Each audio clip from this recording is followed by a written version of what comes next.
En Sin Igual FM Estéreo es Tiempo de Ingeniería, una realización de la Facultad de Ingeniería de la Universidad Católica de Oriente.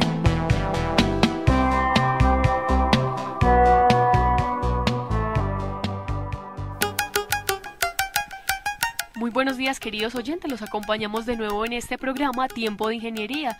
Los acompaña Joana Velázquez Osorio, dirigiendo el programa, y tres profesores, dos de Ingeniería Electrónica, Juan Fernando Garzón, Reinel Castrellón, y un profesor de Física que se llama Carlos Vargas. Ellos nos van a hablar de diferentes temas, entre ellos vamos a tener un homenaje a un profesor y a un estudiante de la misma carrera de Ingeniería Electrónica. Se hablarán de algunas noticias o una noticia de importancia que nos la hará a conocer Carlos Vargas. También tendremos curiosidades matemáticas, lo importante de las historias y saber cómo la matemática llega a nuestras vidas. Muy buenos días, profesor Juan Fernando. Muy buenos días, Joana, y a todos nuestros oyentes del programa Tiempo de Ingeniería. Pues les cuento que esta mañana me toca a mí la parte triste del programa, un pequeño homenaje a dos compañeros que se nos fueron del programa de Ingeniería. Se tratan de un profesor y un alumno que partieron de este mundo hace menos de 2 meses.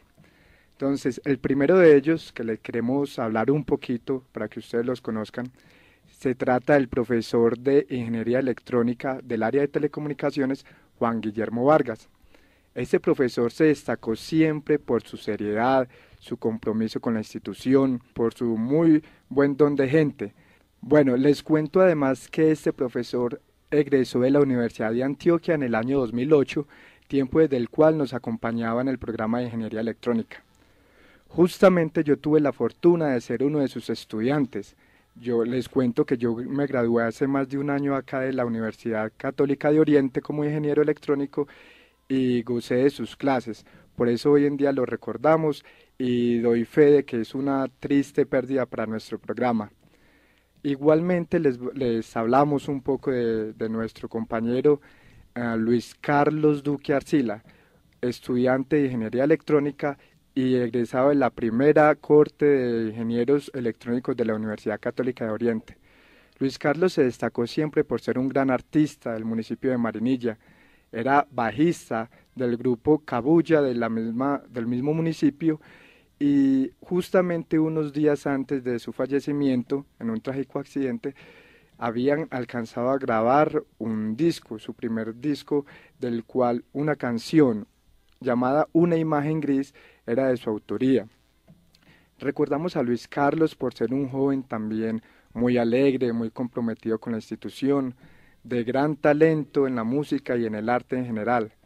Les cuento además que el alumno Luis Carlos había obtenido una beca para irse a estudiar a la Universidad de Alari, en Suiza, a estudiar una maestría en sistemas embebidos. Justamente para recordar a estos dos compañeros y en especial a nuestro alumno, les tenemos una canción llamada Una imagen gris, la cual colocaremos al final de esta emisión de nuestro programa. Joana. El profesor Carlos Vargas, que es físico, nos va a contar una noticia que es de suma importancia en la ingeniería electrónica. Escuchémoslo, profe. Buenos días, Joana, y a toda la audiencia. Propiamente la noticia no es sobre ingeniería electrónica, tiene que ver más con física, con los avances que han habido en el área de la física, en particular el área de investigación en partículas elementales. Por noticias y por muchos medios salió la información sobre unas partículas llamadas neutrinos que viajan a una velocidad, o aparentemente alcanzan una velocidad superior a la velocidad de la luz. Bueno, veamos varios apartes sobre esta noticia para entender cuáles son las consecuencias y qué implicaciones tiene este hallazgo en materia de física de partículas. Bueno, primero quiero empezar a hablar sobre Albert Einstein. Albert Einstein en 1905 propuso una teoría conocida como la teoría de la relatividad especial. Una consecuencia de esta teoría dice que no es posible para un cuerpo con masa alcanzar una velocidad superior a la velocidad de la luz. La velocidad de la luz es en sí el límite físico para cualquier velocidad de las partículas masivas, y a esa velocidad solo puede viajar la luz o los fotones, que son las partículas que llevan la luz.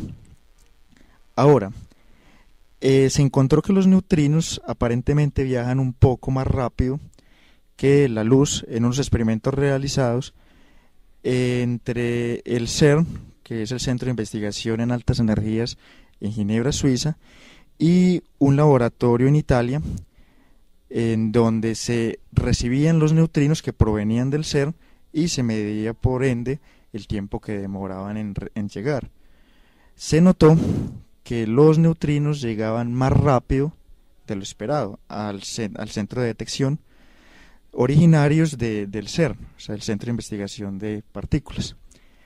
Ahora, ¿qué son los neutrinos? Los neutrinos son partículas que se originan cuando hay una desintegración radioactiva. En una desintegración radioactiva, como por ejemplo la desintegración del uranio radioactivo, esas partículas aparecen en esa reacción. Ahora, también se pueden encontrar en reacciones nucleares como las que ocurren en el Sol. En el Sol constantemente se está transformando hidrógeno en helio o en otros elementos químicos, y esas reacciones nucleares producen gran cantidad de neutrinos. Se podría decir que en este momento una gran cantidad de neutrinos están pasando a través de nuestro cuerpo, pero no interactúan con él. ¿Por qué? Los neutrinos, primero, no tienen carga eléctrica, de modo que puedan interactuar con nuestros átomos. Y segundo, su masa es tan pequeña que la interacción gravitacional con nuestro cuerpo es insignificante, no es posible medirla. Solo es posible hacer medidas de neutrinos en unos laboratorios que están bajo tierra, que utilizan algo que se llama agua pesada, ¿sí?, o otros elementos, que cuando los neutrinos pasan y chocan con el núcleo de algún átomo emiten luz. Entonces así es posible detectar la presencia de estas partículas.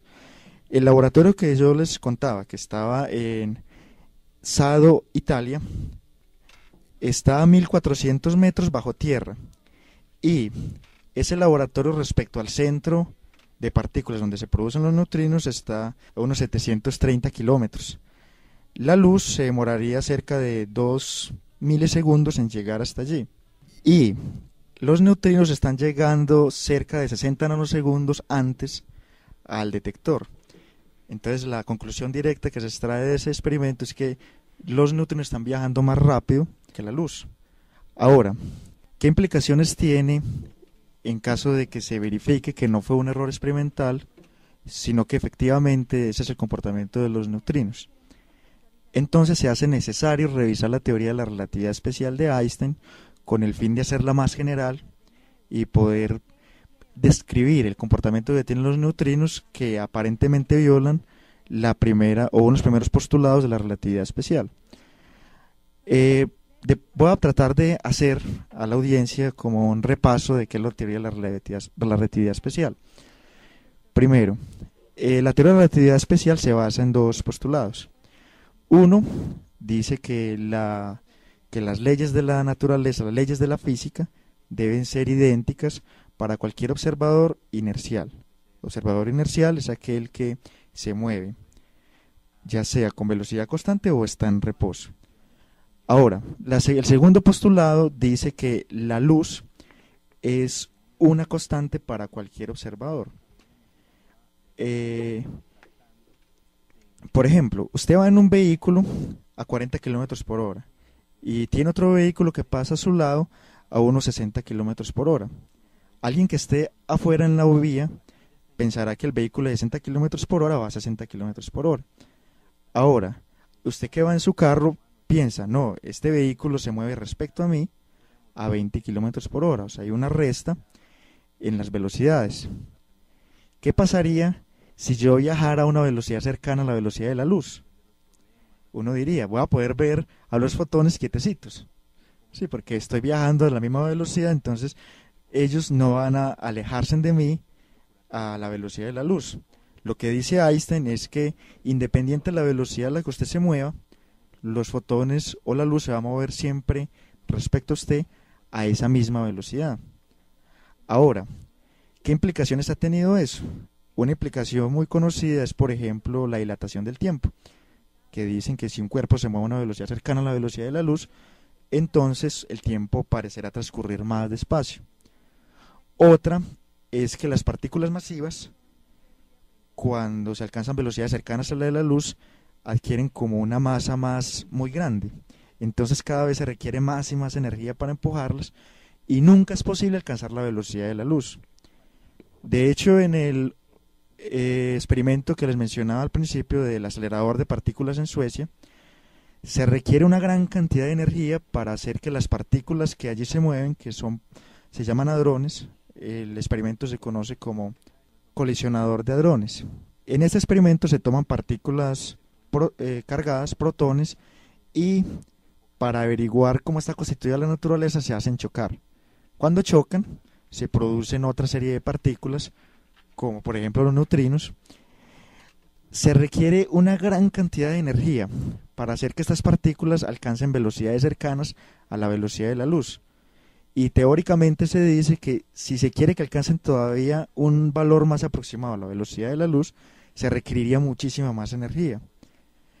Ahora, esta es una partícula masiva, entonces no puede moverse a una velocidad cercana a la luz.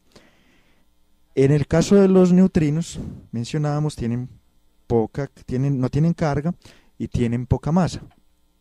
Entonces, al ser masivas, se requeriría una gran cantidad de energía para hacer que alcancen la velocidad de la luz. Eso en el momento es algo que no se logra entender a la luz de la teoría de la relatividad especial. Es necesario modificar la teoría entonces para que explique lo que está ocurriendo con los neutrinos. Otra consecuencia de la relatividad especial que mencioné hace un momento es la de dilatación del tiempo, o sea que el tiempo para sistemas que se están moviendo rápidamente o a velocidades cercanas a la velocidad de la luz parece transcurrir más despacio. En el momento los satélites de comunicaciones o GPS utilizan sistemas que tienen en cuenta atrasos debido a esta predicción, ya que se están moviendo a altas velocidades alrededor de la Tierra. En conclusión, se debe esperar a ver cuáles son los resultados que se obtienen de los nuevos experimentos que se realicen, a ver si verifican los resultados ya obtenidos o corrigen un posible error experimental que se esté cometiendo. Esperemos la teoría de la relatividad especial siga existiendo, que no sea necesario modificarla, ya que hasta el momento ha funcionado muy bien, y en caso tal de que se verifique estos resultados, será también una oportunidad para jóvenes científicos de explicar este fenómeno.